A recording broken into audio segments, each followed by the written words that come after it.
guys, so it's about 20 to 9 and today we are finally going on a proper trek. Yay! We're not really too sure on the route, are we? No, but it's a long one and it's not the usual route that other people take, so hopefully it should be quiet and we should see some different things to the usual. Fingers crossed, yeah. Best get cracking then, don't we? Whoa. Let's just stop it right there because this is not the trek we had in mind. This was a trek. I felt so accomplished after this. I felt like a real explorer, like someone that had been off the beaten track. No? No, I did too. I absolutely did too. It was knackering, bearing in mind all the hikes we've done previously in the UK, the scrambling, just everything we've done in those conditions we've done in the UK. This was up there. This might be actually the top. This is the hardest trek that I've ever done, and I thought we were prepared. So, the year before we came out to Asia, we kind of started training ourselves, didn't we? So we did a lot of hiking in Wales, going up mountains, stuff like that, to sort of acclimatise ourselves to being outdoors and doing big hills and scrambling and stuff like that. But I was not prepared for this. So if you want to do a trek like this, you have to have some level of physical fitness. I think that's actually highlighted by Kai himself, who said multiple times, well, yeah, he was like Yoda, but he said multiple times about the number of people he had taken before, and they turned back less than halfway and because we it was just too much. It was just too much, and they're such wusses. the nature of how tough it was is why we're having to sit here now, 4 or 5 weeks later, only just recovered, and actually describe it. I've still got a stab wound on my leg, but we'll talk about that later. Yeah, it was intense, too intense to get this camera out, set it all up and actually vlog it whilst on the move, which is why we're here now, sat in the comfort of these chairs on a rooftop in Ho Chi Minh, not even the same country, talking about it. And even now that's mentally exhausting me, having to think about how tough it was. I think the first clue came when our guide Kai, at the point of starting the trek, he gave us some sticks. Should we just rewind a second? So we jumped off the truck full of beans, we'd had a good breakfast, had plenty of water, and then we crossed the road and went up this little rickety handmade ladder into the jungle, rainforest. Jungle? Wait. Well, it is a rainforest. You said rainforest. It is a rainforest. So yeah, we've gone up this rickety ladder, and the first thing he did, which is what you were about to say, was he handed us these sticks. I'm not usually a fan of walking with a stick, but I never understood why you needed a stick. We realised pretty quickly, but yeah, he handed us these sticks, and instantly we started climbing, and it wasn't like a mile climb. It was steep AF. It sort of felt like you passed some sort of force field as you went into the forest, because it just suddenly went so quiet and all you could hear was sort of frogs and birds and that weird cicada? Yeah, cicadas. The grasshopper? Grasshoppers. It's like a grasshopper nest. So you could just hear that sort of clicking away in the background, and that was it. And it was beautiful. I've never been somewhere that felt that secluded. Yeah, the footage doesn't do the place the justice. Minimal footage that we got. It doesn't do it justice. So we started climbing, and I think it was within about 30 seconds you got bitten by a mozzie. Yeah, because we didn't put any DEET on, because we're like, oh, it's during the day, it won't matter. It does, wear it, because they're huge and they're the ones that can give you dengue fever, aren't they, in the day? So you don't want those. It bit me literally here. I looked, I saw it, flicked it away. DEET all over. 90%. 90% no DEET. Good for mozzies and leeches. No games. Get it on, all over, in your eyes, protect yourself, all over, worth it. Didn't get bitten again, did you? No. I was determined to get 100%. bitten by a leech, and this stuff was so good. Literally, you'd feel like anything touched your skin would be like, it's a leech. Oh my god, it's taken my blood. So what happened next? We were climbing for a while, We were climbing. for a long time, and then we saw the little cicada pods, didn't we? They made like noise. There was these like mud Midden? mounds. You okay? No, You that okay, beer mate? got to me.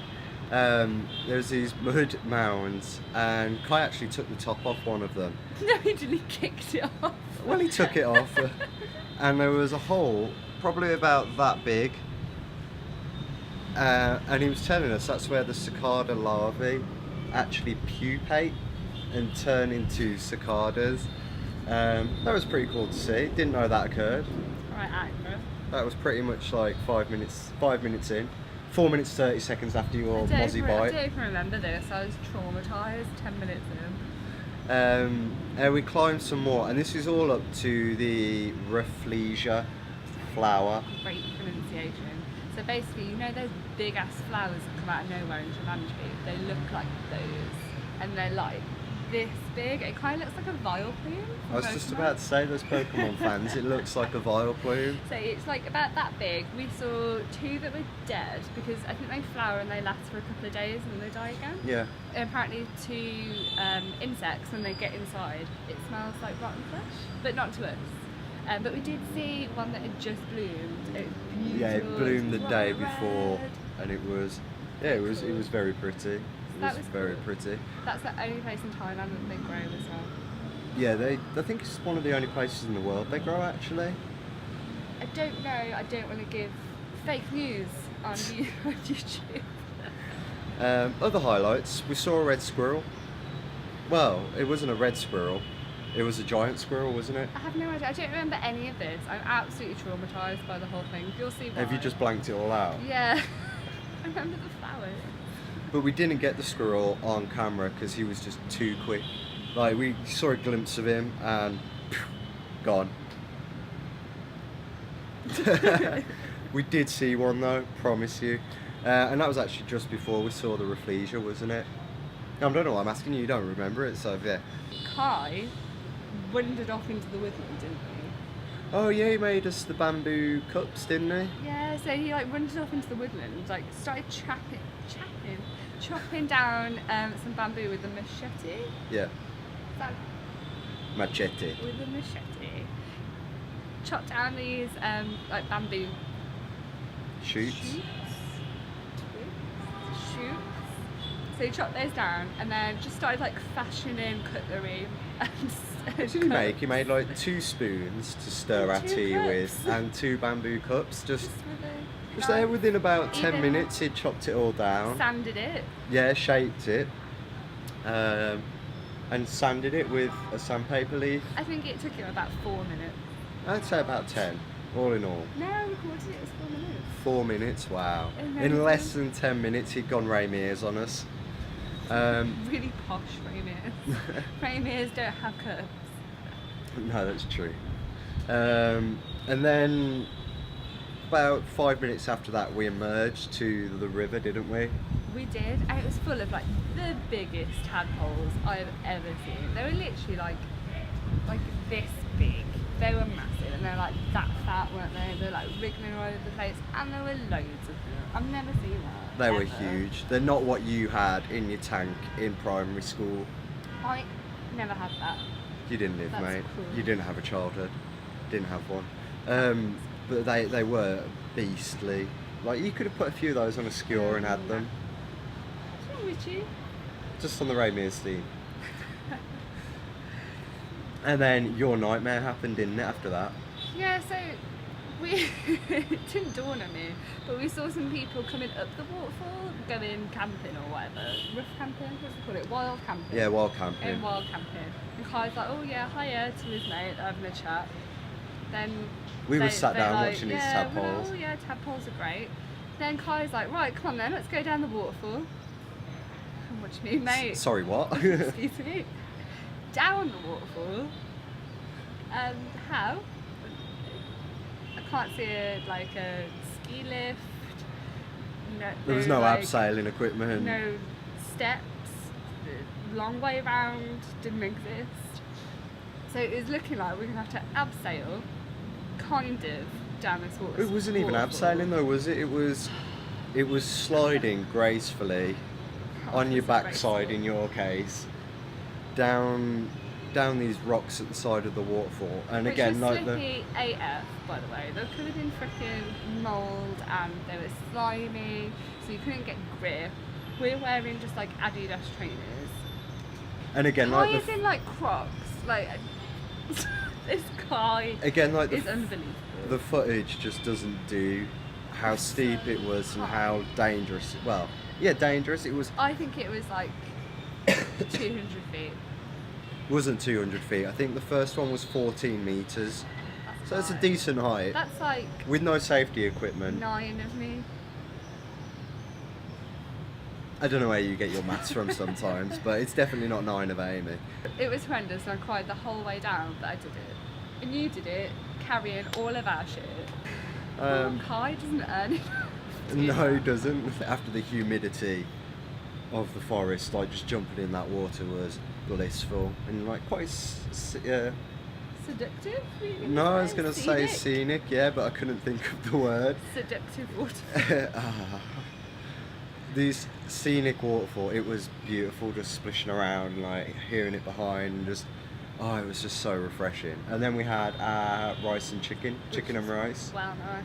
I think there's something like kind of therapeutic about a waterfall if you're at the bottom and not abseiling down the side. Yeah, when you're not sliding down screaming. So that was nice, and then we carried on trekking. Didn't get particularly easier, but the waterfalls weren't as high. But we're still sort of like going down the jungle routes and slippiness. Oh, you didn't mention about feeding the fish. What about feeding the fish? When we fed the fish, how crazy they'd all go. Yeah, At the waterfall. Chicken and like, Oh, they loved it, mate. Should have seen them. them. That huge, like crazy one. Oh, red. Yeah, there was just like some evil fish in the middle of all the normal fish that was sort of like doing the rounds. He had a proper Mardy face, didn't He he? was scary. I think he was like king of the fish. The king of the. That's maybe what the red was, his crown. Maybe. We'll show you a clip. It's freaking scary. If you can tell us what it is, please do, because it looked like it could take my arm off.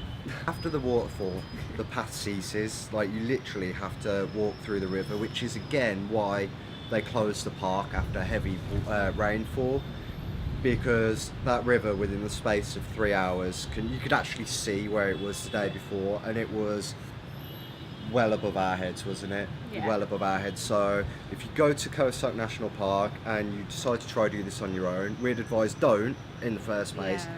Get the guide if you're doing the full big trek. We kind of trekked, we followed the river back down to the river crossing, which you were going to mention.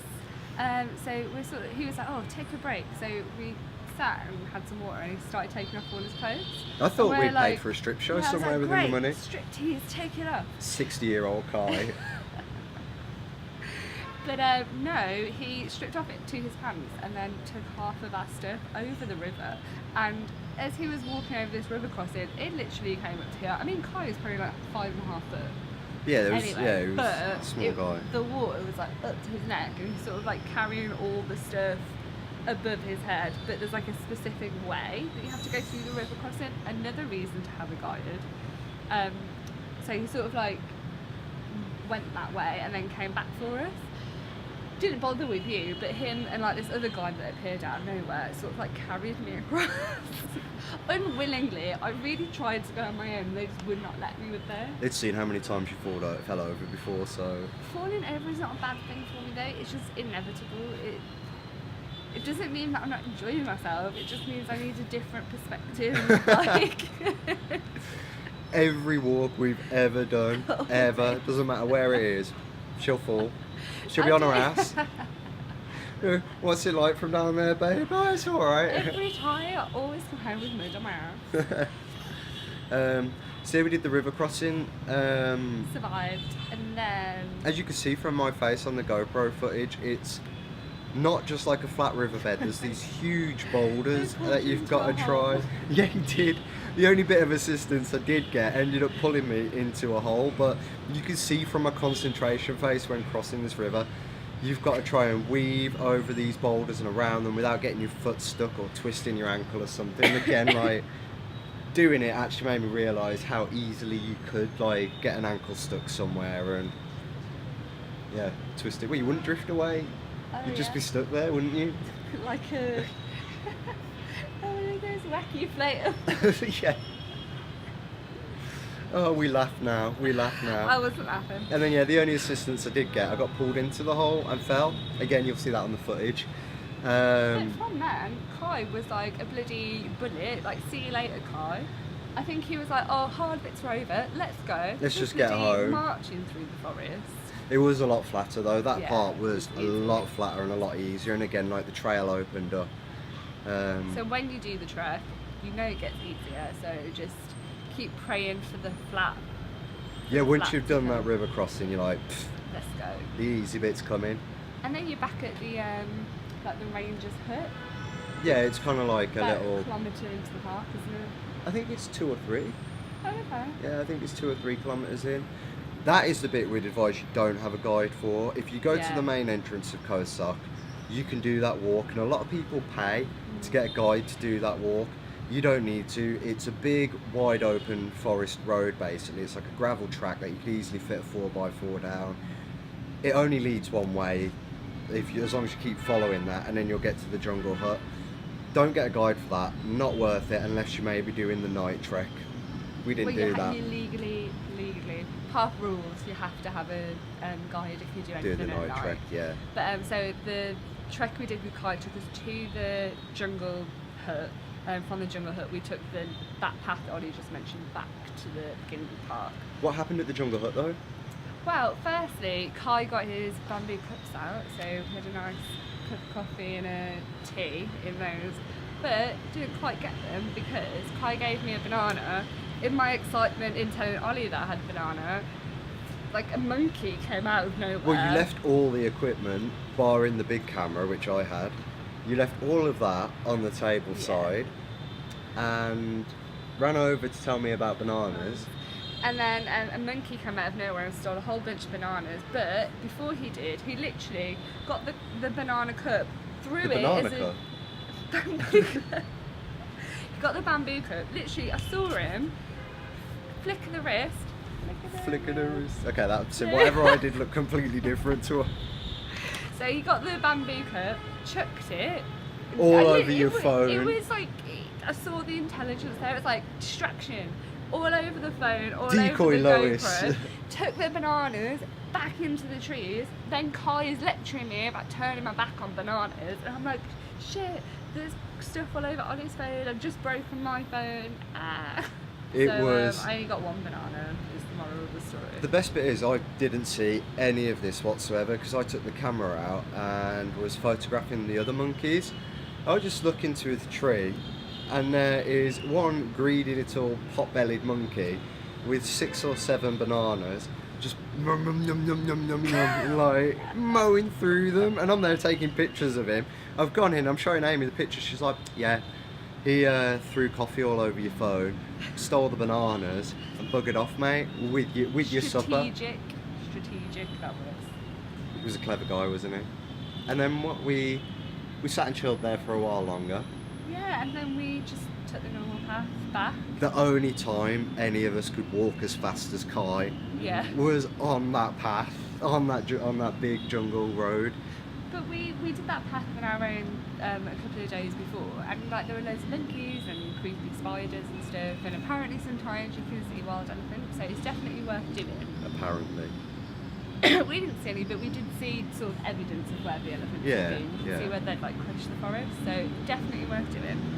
And then we got back to our guest house, and then Kai grassed me up to our guest house owner. So we got there, Kai, we're kicking off our shoes, like rubbing our legs down a bit, and Kai spoke to the guest house owner in Thai, and the guest house owner turned around to Amy straight away and was like, "You cried?" I've just burst out laughing, like you've been dobbed in. Hi. You and me, I thought we were friends. So yeah, it was wicked, but it was hard. It was tough. It was very tough.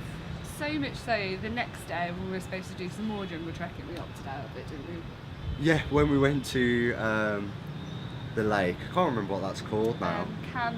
Camland Lake. You'll see in our next video. Yeah, we got the option to do jungle trekking, and it was almost pitched as being mandatory when we were on the bus on the way there. We just And looked we're at each like, other we'll like, just pretend we're not here. I broke my leg, no I can't do it. But luckily we didn't have to do that, thank God. Thank God.